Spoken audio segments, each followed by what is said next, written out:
The single most influential theme park land ever built might also be the reason theme parks got more predictable and more expensive to visit. When the Wizarding World of Harry Potter opened at Universal in 2010, it proved something the industry had never really tested. It proved that guests would drive across the country, wait hours in line, and happily overpay for food and merchandise, all for the chance to stand inside a world they already loved from a screen. Every major land built since has chased that same feeling. Disney's Pandora, Star Wars Galaxy's Edge, and now Universal's $7 billion epic universe all trace their design DNA straight back to Hogsmeade. So today, I want to make the case that Harry Potter raised the bar so high that originality itself became a risk almost nobody in the industry is willing to take anymore. To understand why this land mattered so much, you have to understand how weak Universal's position was when they built it. Islands of Adventure had opened in 1999 with a strong lineup of attractions. But by the late 2000s, the park had settled into a familiar role as the scrappy competitor tourists visited for a single day, if that, before heading back to Disney for the rest of the week. Annual attendance had stalled at around 4.6 million guests, a fraction of what the Magic Kingdom pulled in. Comcast had recently taken a controlling interest in the resort, and there were genuine industry rumors the company was considering selling its theme parks off entirely. On top of all that, construction on the Wizarding World was happening in the middle of a brutal recession. Reportedly, Disney executives thought Universal had lost their minds, sinking hundreds of millions of dollars into one land while the economy was still on its knees. And to be fair, the skepticism made a certain amount of sense. It was a real gamble, and almost nobody outside of Universal expected it to reshape anything. It is worth pausing on just how different the standard used to be, because it makes the shift easier to see. For most of theme park history, going back to Walt Disney's original park in 1955, theming was largely about atmosphere and suggestion. A land would evoke a place, the Old West, a jungle river, a version of the future, and it would do so beautifully. But it was not usually trying to convince you that you had teleported into one specific copyrighted world down to the last detail. Even Islands of Adventure, which was genuinely ambitious for its era, was organized around broad ideas like comic book superheroes, dinosaurs, and children's book characters, mixing owned properties with original concepts. The lands were themed environments that happened to hold a set of rides. What Harry Potter introduced was a different ambition entirely. The idea that a land should be a near-perfect, one-to-one physical reconstruction of a fictional place guests already carried around in their heads. That is a much harder and much more expensive thing to pull off. And once one company proved it could be done, and that it printed money, going back to the older, looser style of theming started to look like leaving cash on the table. What made the gamble work came down to one very unusual detail, and that detail was creative control. Before Universal ever got involved, Disney had actually held the inside track. Back in 2004, J.K. Rowling signed a letter of intent with Disney to develop a small Harry Potter area tucked into a corner of Fantasyland at the Magic Kingdom. But the talks fell apart. By most accounts, Disney walked away because Rowling's creative demands, and the terms coming from Warner Brothers, were simply too stringent for how Disney wanted to operate. Rowling reportedly wanted a full-scale Hogwarts and a serious chunk of real estate, not a modest attraction squeezed between existing castles. Universal, hungry and with far less to lose, said yes to nearly everything, and the level of control Rowling secured was staggering. Her contract gave her final approval over essentially every element of the land, from the architecture down to roughly 600 pieces of merchandise, most of them created specifically for the park. She signed off on ride design. Food and drink had to meet her approval, with widely repeated accounts of items being sent to her in Scotland for sign-off. Ordinary theme park staples like Coca-Cola were kept out entirely because they broke the illusion. That obsessive insistence on getting every detail right, which any normal park would have viewed as a nightmare to work around, is exactly what produced something guests had never seen before. Universal reportedly spent around $265 million, and the result convinced guests they had walked straight into the films. When Hogsmeade opened on June 18, 2010, the response was immediate and enormous.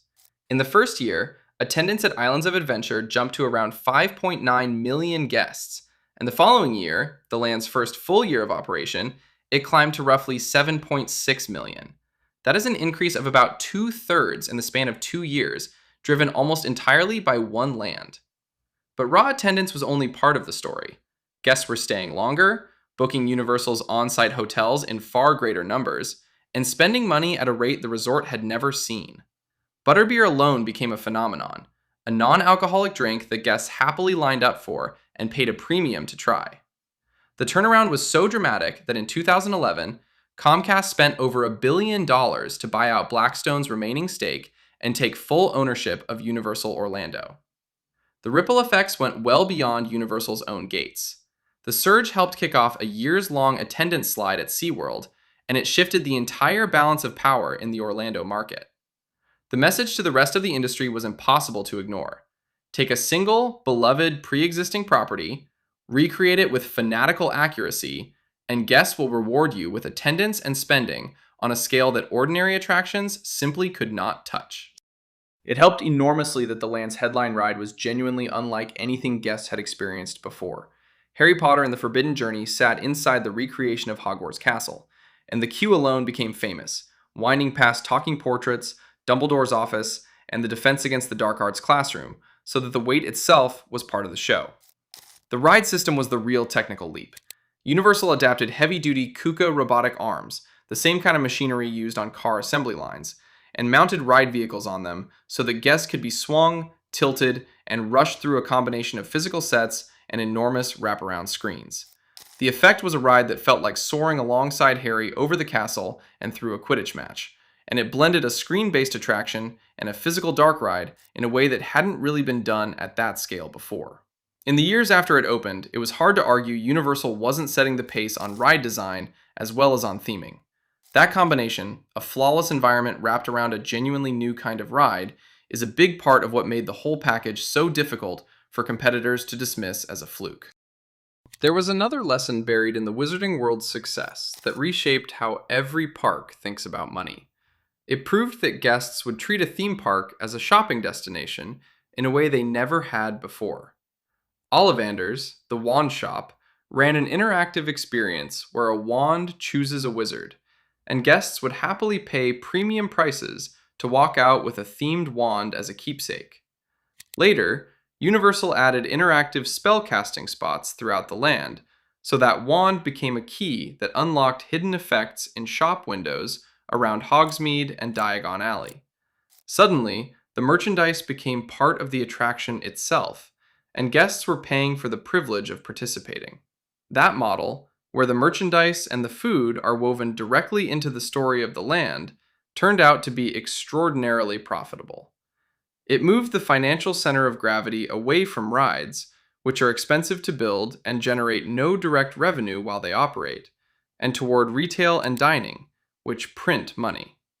Every immersive land built since has absorbed that lesson.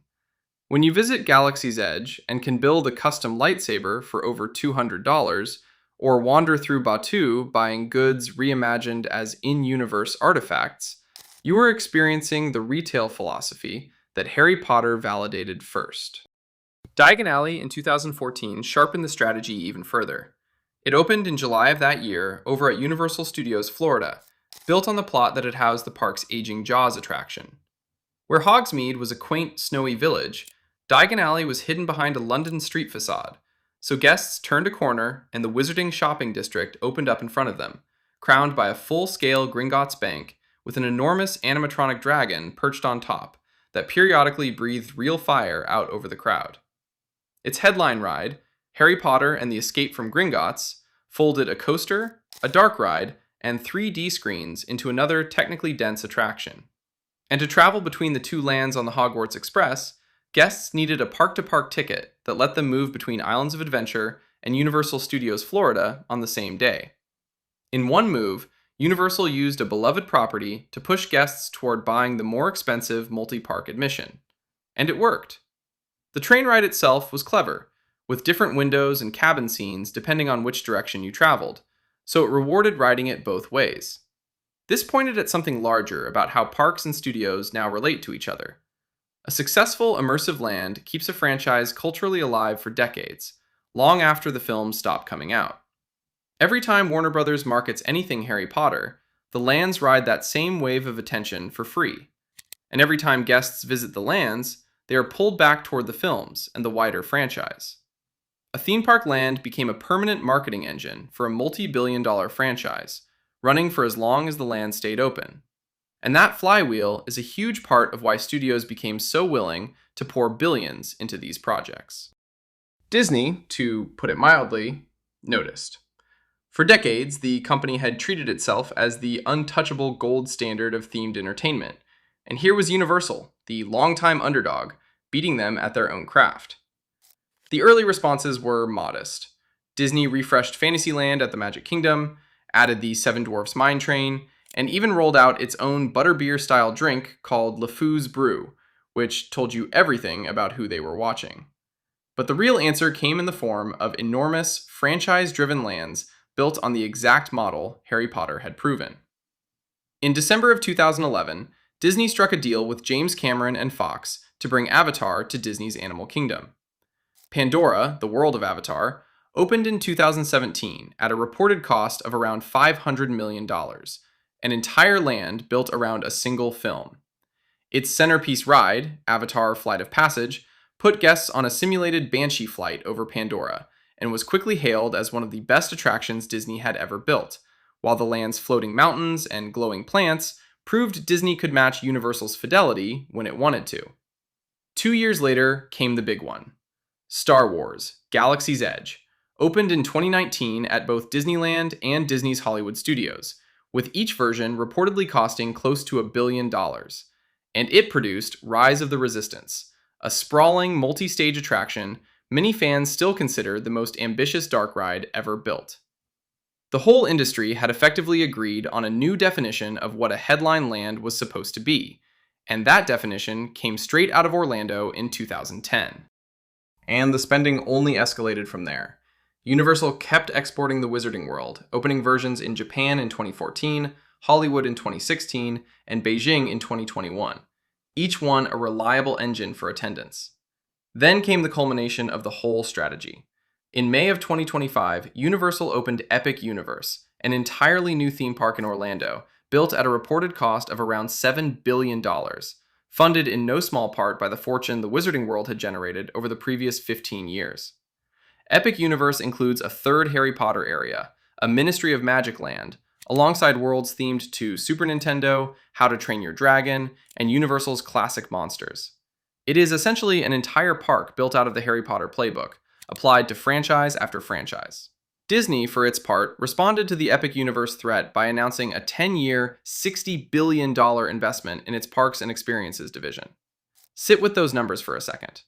In 2010, spending $265 million on a single land was considered a reckless bet during a recession. 15 years later, the going rate for staying competitive is measured in the billions. That is the arms race Harry Potter started, and every guest who has watched ticket prices climb over the last decade has been helping to pay for it. Disney's biggest swing in this arms race also became its most public failure, and it is the clearest example of where the whole logic can break down. In March of 2022, Disney opened the Star Wars Galactic Star Cruiser, a 2-night immersive hotel attached to Galaxy's Edge, where guests essentially role-played their own Star Wars story, complete with actors, a simulated cruise through space, and a plot that unfolded around them over the course of the stay. It was arguably the most immersive themed experience ever attempted, and it carried a price to match, running close to $5,000 per cabin for 2 nights. Reviews from the people who actually went were often glowing, but the price locked out all but the most devoted fans. Bookings collapsed after the initial rush, and Disney closed the whole thing in September of 2023, barely 18 months after it opened, taking a write-down reported in the hundreds of millions of dollars. The Star Cruiser is the arms race taken to its logical extreme. Immersion so total and so expensive that only a tiny sliver of guests could ever afford it. It stands as a warning about what happens when the pursuit of the Harry Potter effect outruns what ordinary families are actually willing or able to pay. So this is the core of the case against Harry Potter, because none of this spending happened in a vacuum. When you have to spend $1 billion or more to build a competitive land, the math around risk changes completely. A studio approving that kind of budget wants a guarantee guests will show up. And the safest guarantee is a property millions of people already know and love. An original concept, something invented from scratch for the park itself, becomes a terrifying bet because you are asking guests to fall in love with a world they have never heard of while also spending blockbuster money to build it. So the industry mostly stops taking that bet. Think about what older parks used to be full of. Epcot was once packed with original edutainment pavilions built around ideas rather than franchises. Islands of Adventure itself launched with lands based on broad genres and invented concepts. Disney built original dark rides that existed nowhere else on Earth. Those kinds of swings have become rare because the immersion standard Harry Potter set made them prohibitively expensive to attempt and hard to justify to a boardroom. The result is a strange narrowing of imagination at the exact moment the craft reached its technical peak. Parks can now build almost anything, and increasingly, they only build recreations of movies you have already seen. The other consequence is what the new standard did to everything that came before it.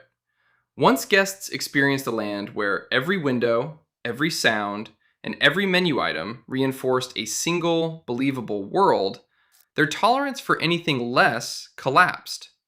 Older lands that were perfectly charming in their own right suddenly started to feel cheap by comparison. Marvel's Superhero Island at Islands of Adventure is a good example. It was bold and genuinely impressive when it opened in 1999, a life-size comic book with exaggerated art and bright, flat facades. Today, a lot of guests walk through it and see something dated, precisely because Harry Potter moved the goalposts on what immersion is supposed to feel like. That same pressure now hangs over every classic attraction designed before 2010. And there is a homogenizing effect too. When every marquee land is a meticulous recreation of a pre-existing film, the parks start to feel less like showcases of original imagination and more like very expensive walk-through movie sets. The artistry is undeniable, but the surprise is mostly gone, because you already know the world before you walk in, and a lot of the experience becomes checking a recreation against your memory of the source material. Now, in fairness, I want to be careful not to overstate this, because there is a genuinely great side to what Harry Potter did. The craft standards it raised are real and worth celebrating. Attractions like Forbidden Journey and later Disney's Rise of the Resistance over in Galaxy's Edge are some of the most technically ambitious things the industry has ever produced, and they simply would not exist if the bar had stayed where it was in 2009.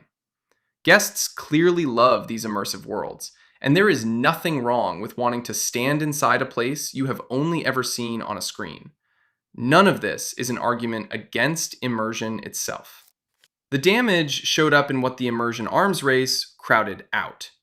It made the cost of entries so high that only a handful of megacorporations sitting on mountains of beloved intellectual property can even play the game. And it made the safe, pre-sold franchise the only bet anyone is willing to fund at scale.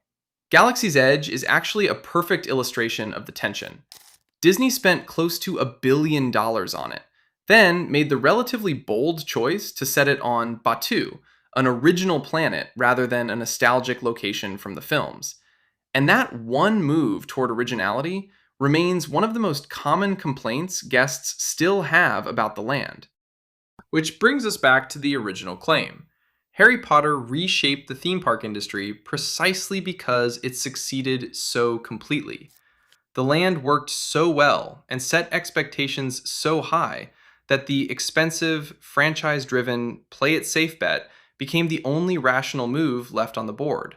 Every billion-dollar land that followed, every escalating ticket price, every classic attraction that now feels dated, and every original idea that never got greenlit because a known property was the safer investment. All of it traces back to that village on a man made mountain that opened during a recession in 2010. The parks are more spectacular than they have ever been, and that is genuinely worth appreciating. But they are also more predictable, more expensive, and more locked into recreating things we have already watched. 15 years later, the entire industry is still living inside the world that Hogsmeade built. And until the economics change, that is unlikely to shift anytime soon.